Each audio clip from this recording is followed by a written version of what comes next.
Chapter 3, number 36. Express each of the vectors in the figure below in unit vector notation, which really doesn't mean much more than just find their components. So we'll just go one by one. Let's take vector A, and we want to find AX and AY. And so I can just say we have AX is A cosine of 40, and AY is A sine of 40, and so we get 1.5 cosine 40 is 1.1 meters, and 1.5 sine of 40 is 0.96 meters, and therefore vector A is 1.1 meters x hat plus 0.96 meters y hat. Alright, and then part B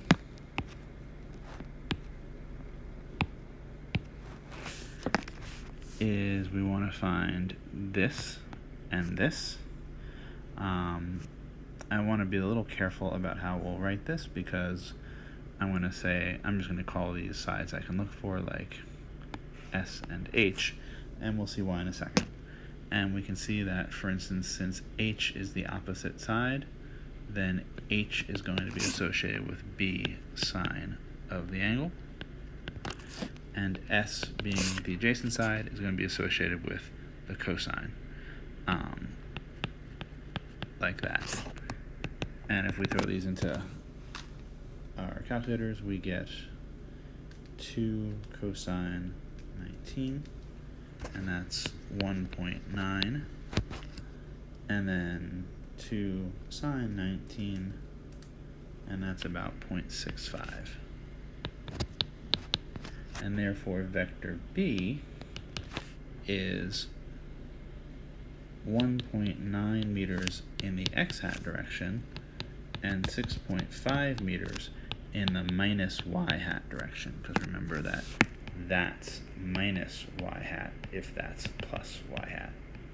It's going downward. This is more traditionally written as 1.9 meters x-hat minus 0.65 meters j-hat, but all we're doing is floating that minus sign in front of the 0.65.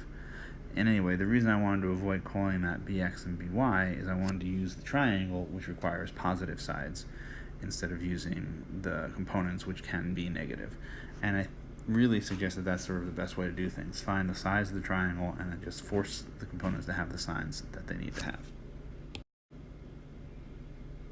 Alright, and then we do part C, which gives us vector is this vector where we go over this amount, and I want to call this like, I don't know, W, and we go up this amount and we'll call that Z.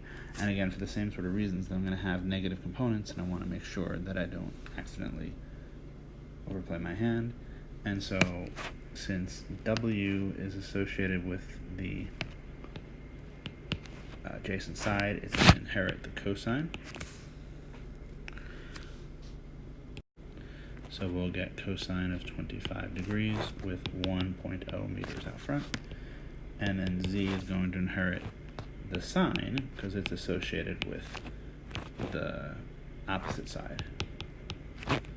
And so we end up with, according to our calculator, we end up with 0.91 meters and 0.42 meters. And therefore C vector is 0.91 meters in the minus x hat and 0.42 meters in the plus y hat, which again would be more traditionally written as minus 0.91 meters x hat and plus 0.42 meters in the y hat, so that the components are minus 0.91 and plus 0.42.